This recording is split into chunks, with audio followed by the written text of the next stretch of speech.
Je suis actuellement au château, à côté du château de Valmy. Je retrouve Philippe et Michel. Comment allez-vous? Écoute, comment tu vas? Oh bien. Bah, le salon de Valmy, c'est que de bonheur. Et est-ce que tu pourrais me demander comment je vais? Bah, tu as déjà dit que tu allais bien. On va bien. On va bien. Pouvez-vous nous parler de ce salon d'art? Maître Philippe, parle. Elle est arrivée il y a un an et elle faisait des petits bateaux. Elle était à la maternelle. Donc on s'est dit, là, il y a de la graine d'artiste, tu vois. Elle nous a fait une super com parce que nous, on est des yeuves, tu vois. Alors qu'elle, elle assure grave. Avec le rouge à lèvres. Et puis après, on a monté ce petit projet, on a monté le salon tout autour de son envie de s'exprimer et de mettre le bazar. Vas-y Michel, exprime ton bazar un peu. Ben, moi, je trouve pas c'est un bazar, d'abord. Et le bateau, c'est une métaphore pour la mer. C'est ma signature artistique. Et ça fait référence parce que justement j'ai habité en Allemagne trop longtemps, il n'y avait pas de mer, pas de soleil, et le bateau voilà, c'est la métaphore pour la mer, mais aussi la fragilité de la mer comme un bateau en papier. Le papier est relié à l'eau et l'eau de nouveau est reliée à la mer. Et ça c'est aussi le sujet du salon. Aussi grand que tu sois, fragile tu peux l'être. Et justement on transmet ça dans les œuvres et dans le salon. Mais pourquoi un bateau en papier finalement? Puisque c'est ce qu'on fait quand on est plus jeune, ce genre de petit bateau. Ouais, oui, parce que j'aime beaucoup cette notion avec ses plis différents, avec ses visages différents. Il y a l'âme de l'enfance, le jeu, l'innocence. Mais en même temps, quand on sait à quel point il faut de l'eau pour un seul bateau en papier, ça change un peu de sujet où ça le met plus profond. Et en fait, c'est ça ce que je recherche dans l'art. Il y a mes couleurs gaies, tout ça, mais les tableaux parlent pas que de ça, de l'innocence ou enfin, du bonheur, ça va toujours un peu plus profond. Et ben, le bateau en papier, pour la mer, mais aussi parce que, enfin, j'aime bien la forme et depuis toujours, j'aime les bateaux. Et qu'est-ce que tu as pensé de ce salon d'art? Parce qu'aujourd'hui on a le dernier jour, tu peux faire un bilan. Non, vraiment, c'est super, c'est génial. C'est comme une grande famille et chaque année un festival de famille, quoi. Et non, non, on s'est beaucoup amusé, j'ai beaucoup appris et j'ai plein d'autres projets à venir. Ben, le projet à venir, le prochain qu'elle va travailler, c'est le sous-marin. Pas vrai, mais En fait, il suffit d'accepter le désordre et tu arrives à suivre Michel. celui-ci. En fait, tu ne l'écoutes pas, Michel. Tu constates. Elle fait. Pour que tu ne m'écoutes pas, ce salon, il était quand même assez autour de mon art et de mon projet. Oui, bazart. Oui, mais c'était quand même moi. Bah, c'est le bateau qu'on voyait à l'entrée, mais le meilleur est derrière. Oui, mais pas que. Il y a aussi mes tableaux. Comment veux-tu monter un salon d'art? Mais tu t'as décidé de le créer quand, ce salon d'art? Ah, il y a un an à peu près. Il y a un an.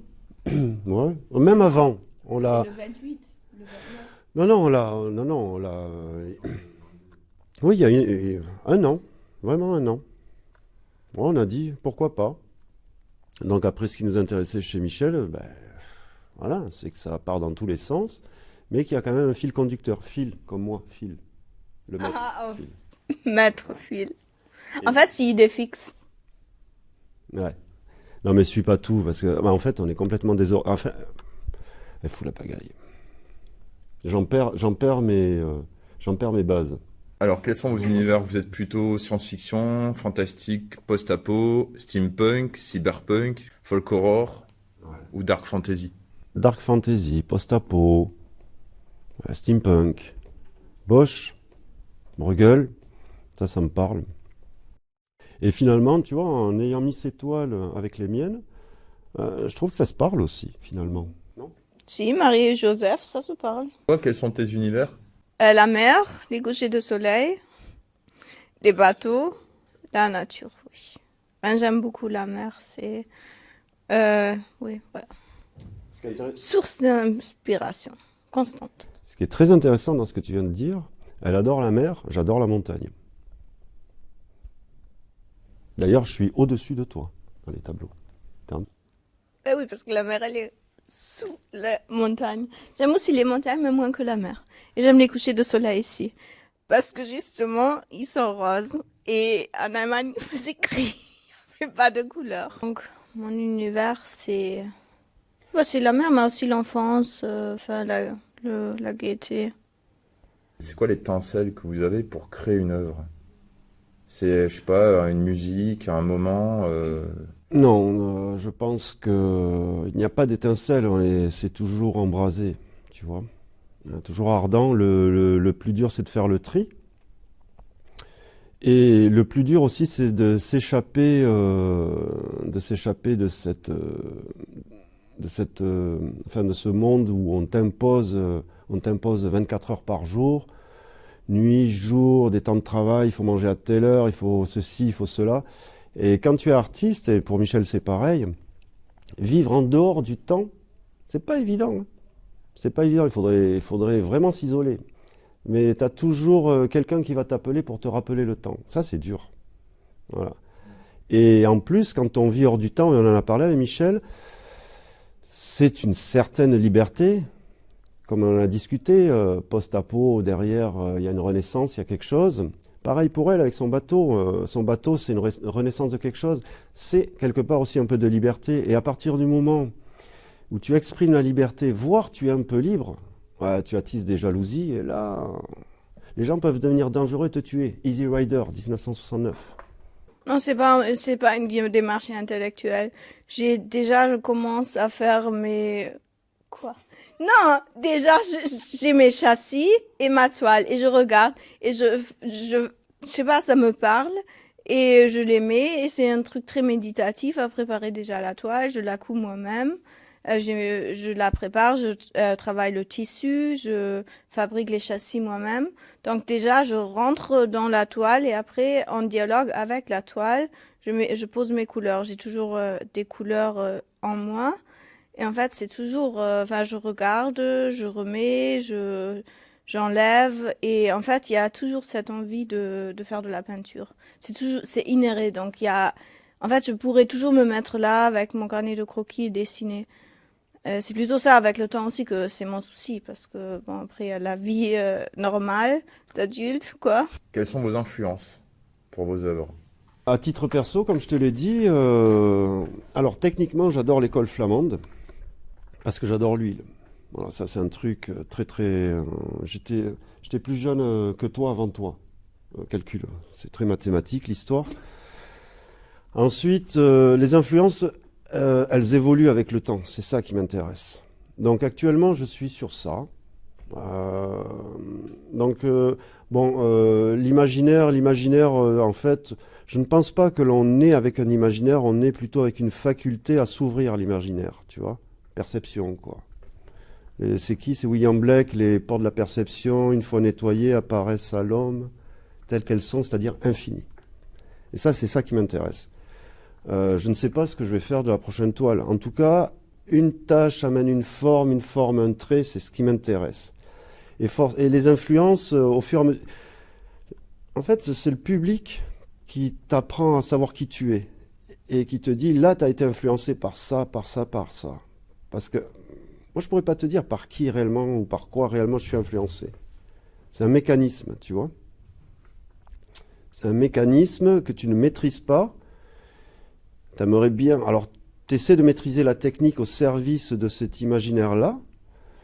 Mais surtout, il faut jamais être satisfait de ce que tu as fait et d'être toujours frustré de ce que tu as fait parce que tu attends avec impatience la prochaine, quoi. Voilà. Non, mais j'aime beaucoup le fauvisme. Le fauvisme d'ici, Matisse, Derain, enfin, Matisse jeune, et Jean-Michel Basquiat, enfin, l'art abstrait, de plus en plus. Avant, c'était plutôt figuratif, mais là, de plus en plus abstrait. Et sinon, les différentes œuvres qu'il y a dans le salon, est-ce que toi, à part tes œuvres à toi, tu as une préférence? Il y a des tableaux qui t'ont plus marqué que d'autres?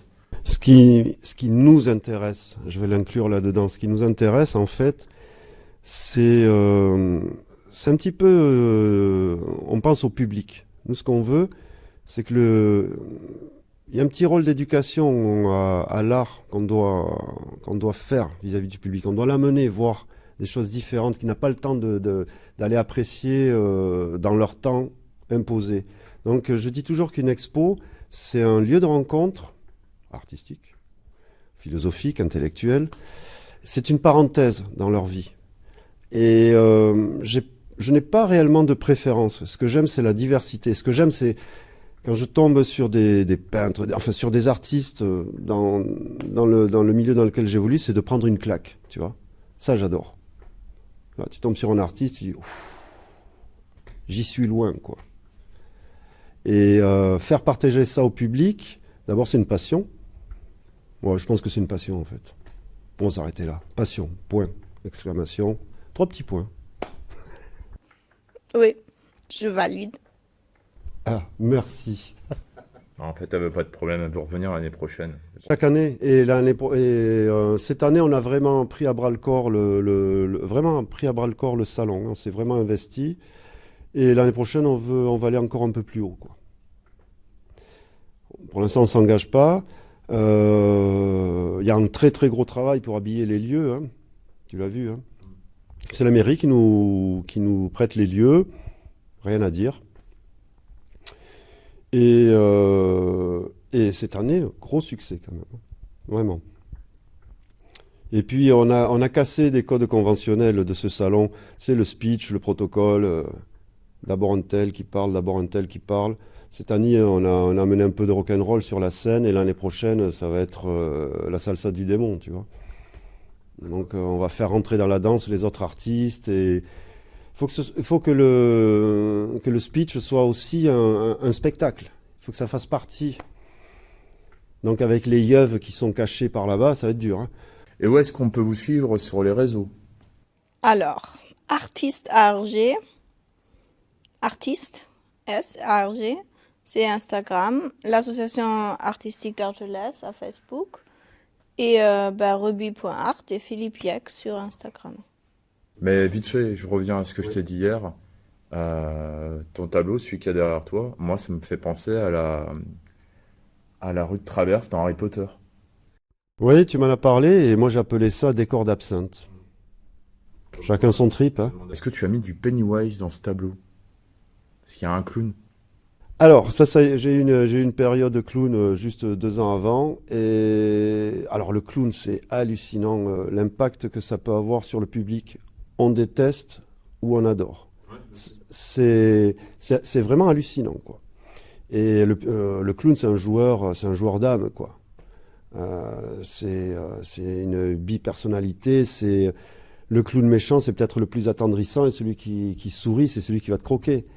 Mais c'est hallucinant. Dans l'ensemble, le public a peur du clown. Dans toutes les expos que j'ai faites, où j'avais toute une série sur les clowns, et moi j'ai vraiment halluciné, quoi. C'est là que tu vois aussi que la société...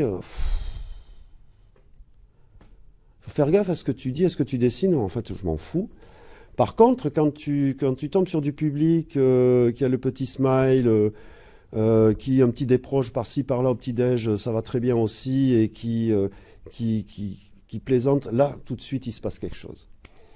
Mais la société a mis de ses filtres, de ses barrières. On étouffe, et même chez les artistes. Et c'est pour ça que j'ai adoré travailler avec Michel, parce que ces codes-là, elle les balaye assez allègrement, tu vois. Donc voilà, c'est cool. Merci Michel. Sérieusement? Merci Michel. Oui, mais si tu ne dis pas sérieusement, on ne sait jamais. Voilà. Il faut toujours dire. Ouais, mais je suis un clown. Oui, parce que le code, c'est si on parle sérieusement, on peut le prendre sérieusement, parce que je ne comprends pas l'humeur. Sérieusement, je n'en sais rien. Mais la vérité vraie, en vérité, je vous le dis. Merci. Et merci d'avoir répondu à mes questions. Merci à toi. Merci. En tout cas, merci beaucoup et à la prochaine. Merci.